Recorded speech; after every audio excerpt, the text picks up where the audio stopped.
Okay, pwede na po tayo umupo. Amen. So, One God Series of Teaching, Part 14 na po tayo.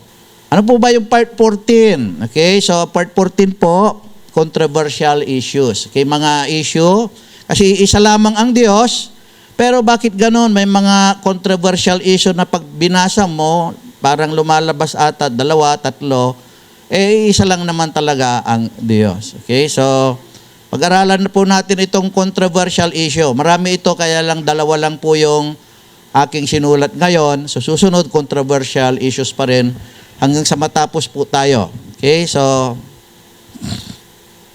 at sabi ko nga, yung mga workers, may isang po rito. Para maalam po ninyo kung paano maipaliwanag. Kahit pagbalik-balik ta rin po kayo, alam po ninyo kung paano ipaliwanag. So una, the word gave. Okay, saan ba natin mababasa po ito? Okay, familiar po sa atin to. Sabi sa John 3:16, "For God so loved the world, that He gave His only begotten Son, that whosoever believeth in Him should not perish, but have everlasting life." Oo nga naman, ano? Pag sinabing gave, may nagbigay. Di ba? So, sabi po rito, if the Father is a separate God, and He loved the world so much, why would He give another person to manifest His love? Okay? Should it be more noble act for the Father Himself to come down and show His love? Kasi doon sa text natin, for God so loved the world. Okay? Who is God? The Father. Mahal ng Diyos yung tao, ang sanglibutan. Bakit magdadala siya ng iba? Siya yung nagmamahal.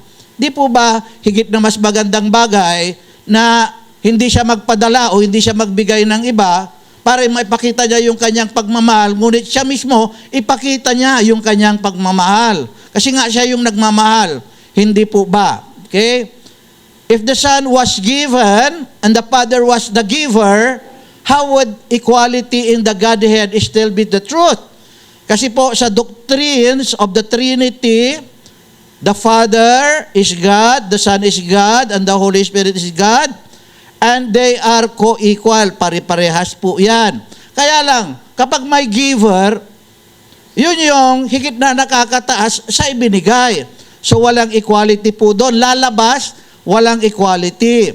Isn't the giver always greater than the one being given? Ibig sabihin, kung yung katuruan na the Father is God and co-equal with the Son who is God, and the Holy Spirit is God, is co-equal with the Father and Son, lalabas parang hindi totoo yun.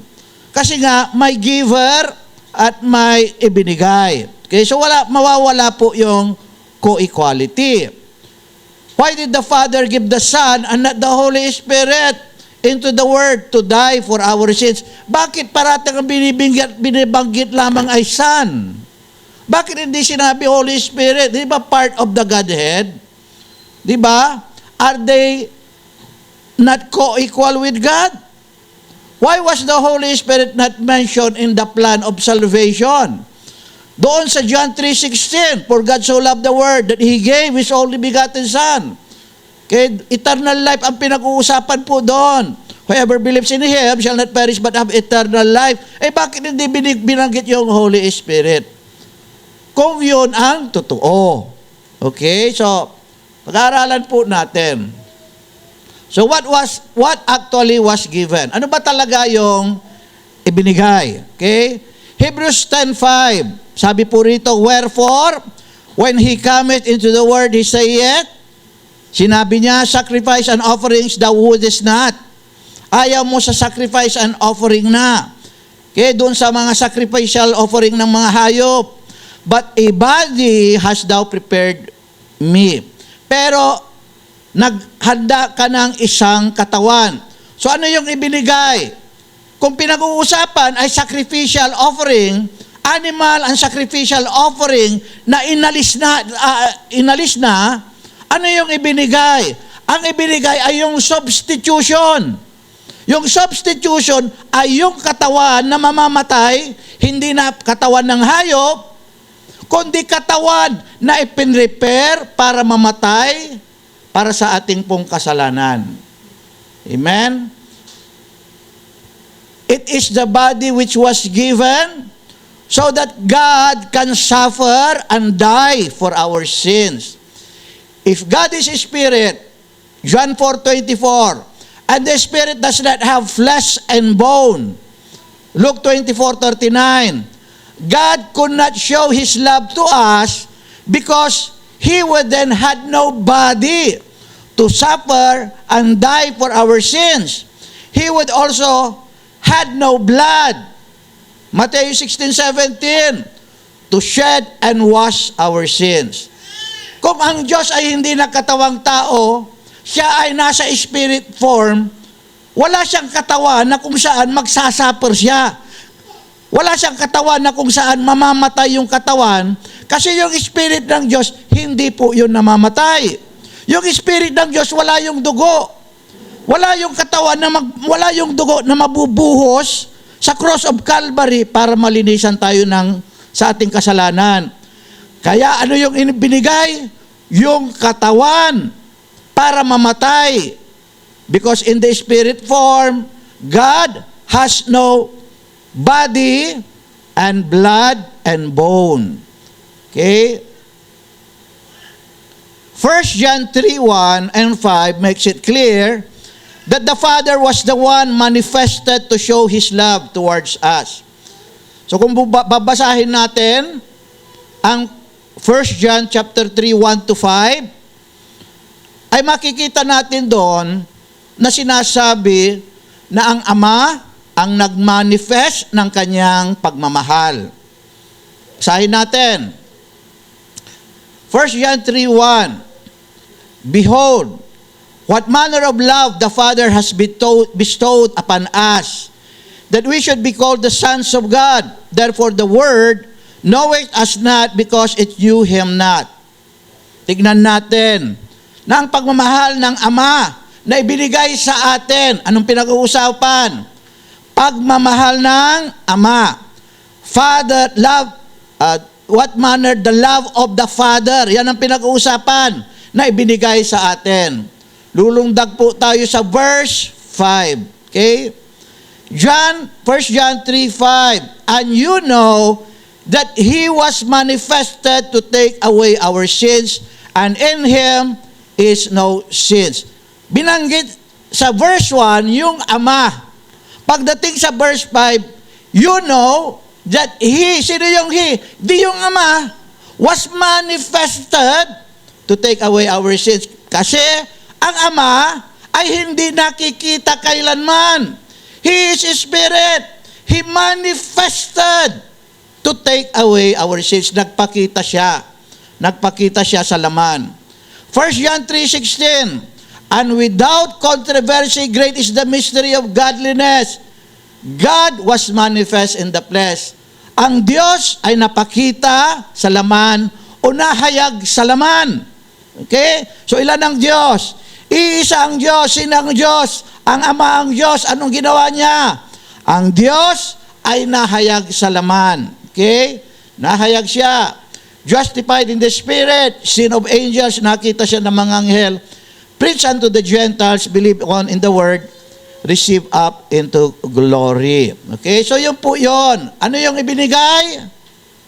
Ang katawan, ang laman. Okay? Para mamatay, para sa ating kasalanan. Why only begotten Son? Bakit tinawag siyang only begotten Son?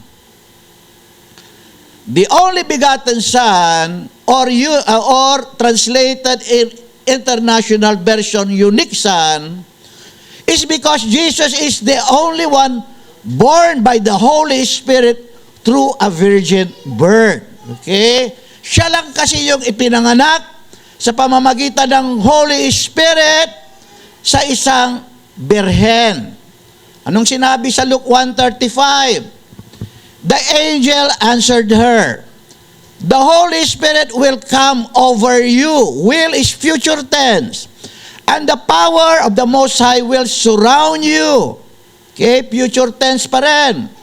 Therefore, conclusion, the child will be holy and will be called the Son of God.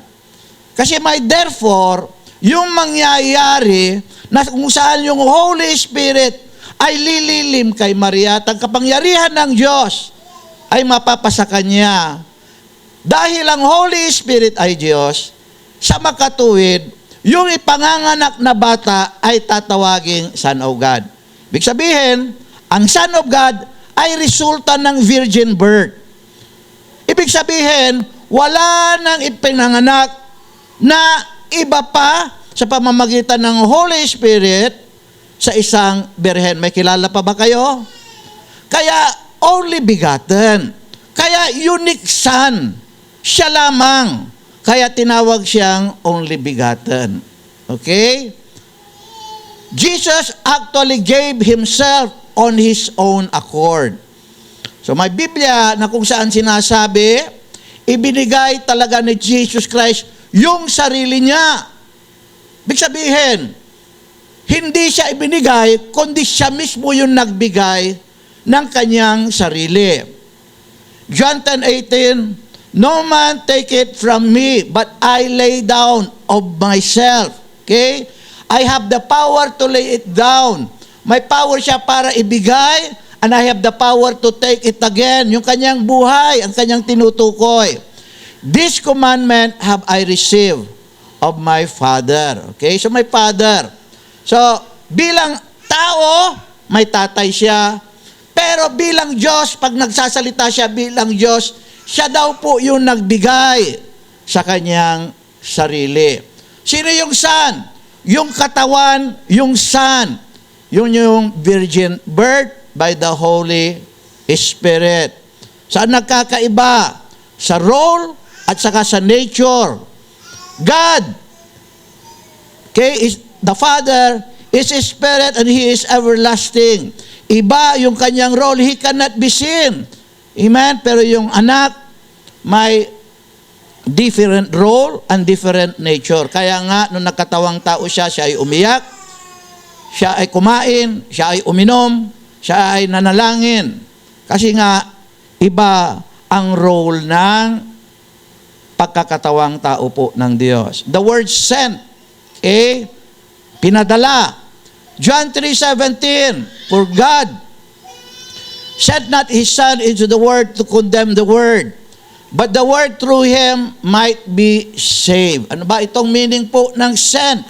Ipinadala. Pinadala. Okay? So ito ba ay nandun yung Ama sa langit, tapos ipinadala dun sa mundo? Unawain po natin. Again, if Jesus was sent as a separate person in the Godhead, the doctrine of the Trinity of co-equality is not again true. Because the sender is always greater than the one being sent. So hindi mo pwedeng gamitin yan pag ikaw ay Trinitarian. Okay, walang co-equality. Amen? Okay. The word sent here, however, indicates the appointed one to accomplish God's purpose, just like John the Baptist, who was sent from God, but John never pre-existed his birth. Basahin natin. John 1:6, there was a man sent from God whose name was John. So si John the Baptist, tinawag na a man sent from God, pero si John hindi nag-pre-exist doon in his spirit form. Hindi siya nag-pre-exist before his birth. So, ang meaning ng sent na sinugo sa wikang Tagalog ay, okay, Jesus ay in a point to accomplish one's purpose. Halimbawa, o di ba may dito sa Pilipinas, sinugo daw siya, sugo, pero hindi naman siya nag-pre-exist, kundi sinasabi lang niya na siya'y in a point para i-accomplish ang isang purpose. But Jesus, in a sense, was also sent as a Word of God. And when the Word of God came, He came in human form. Okay? So si Jesus talaga ay ipinadala as a Word of God. Isaiah 55, verse 11, so shall my word be that goeth forth out of my mouth. So yung salita daw po ng Diyos na lumalabas sa kanyang bibig, it shall not return unto me void. Okay? It shall accomplish that which I please, and it shall prosper in the thing whereto I sent it. So, pwedeng ipadala ng Diyos yung kanyang salita.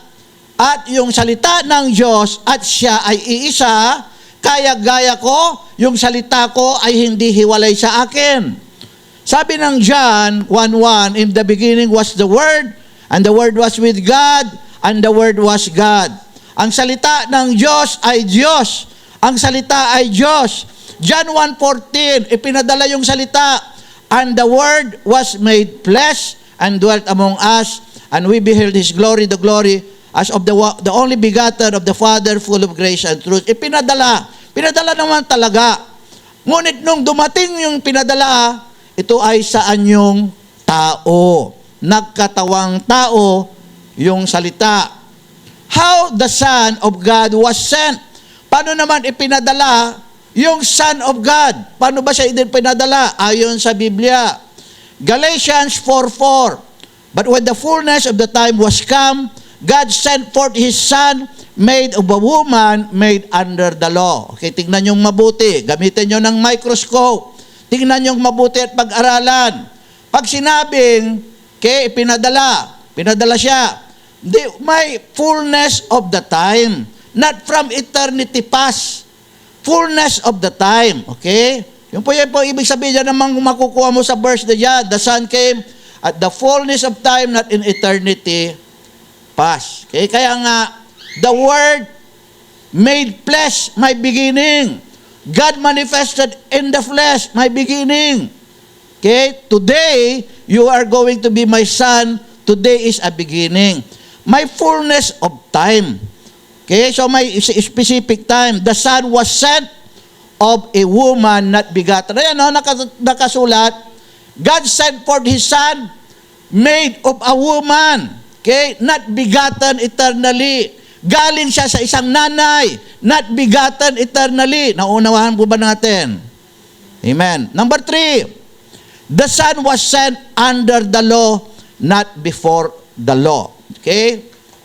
Under the law, not before the law. However, the Bible never teaches us that the Son came apart from the Father. On the contrary, the Son is the flesh in whom the Godhead dwells. Colossians 2:9. Kasi nga, katawan siya. Okay?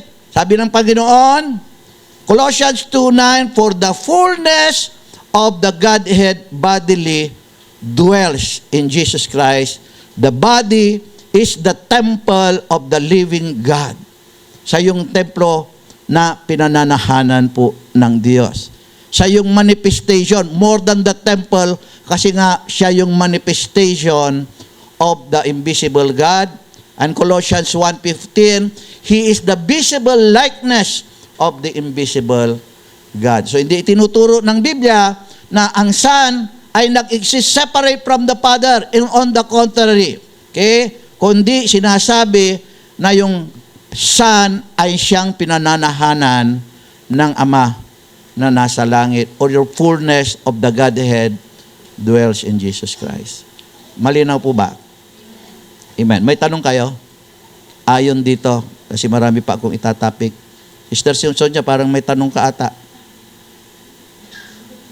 Napaka-spiritual po yan. So, unawahin ninyo sa spiritual sense. Okay?